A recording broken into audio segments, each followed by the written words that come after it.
We are here at AQS Quilt Week in Daytona Beach, and I have a Florida winner with me today. Laura Ruiz is from Malabar, Florida, and you won third place in which category?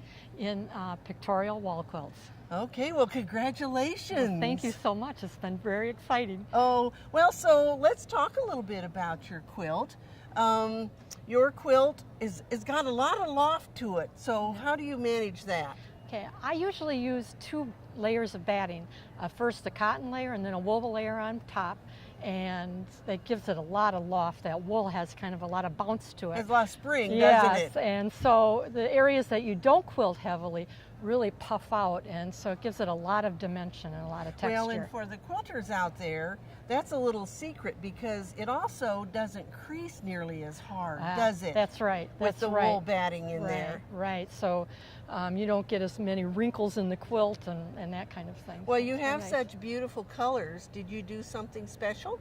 Well, all the fabrics in this quilt are hand dyed, and I spend a lot of time dyeing orange and yellow and green mixed up together to try to get the effect of the watercolor in this. Well, it's beautiful. And how did you quilt it?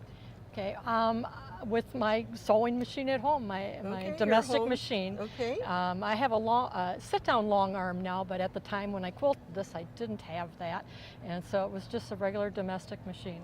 Well, and one of the things that I find really interesting is that you've done 2 rows of stitching in the veins of all these leaves, and boy, that really does give it a good loft. Right, and plus it really defines the vein in the leaf also, where 1 row of stitching just didn't do that for me, didn't add the color that I wanted to add. And it looks to me like you've used several different colors to quilt with, didn't you? Right. Thread. I'm always changing thread.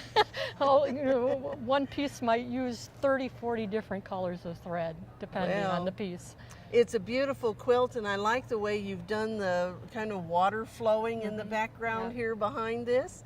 And it's a beautiful quilt, and certainly a third place winner. Well, thank you so much, Bonnie. I had a lot of fun creating it, and I have to give a shout out to the woman whose watercolor inspired this quilt. Her name is Rose Eden, and she does beautiful watercolor work, and allowed me to use one of her pictures to inspire this quilt, so thank you.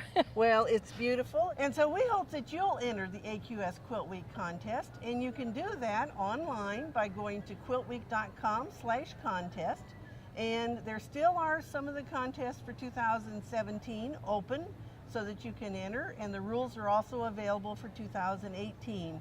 And I'll just give you a little secret. You don't have to wait till the last minute to enter.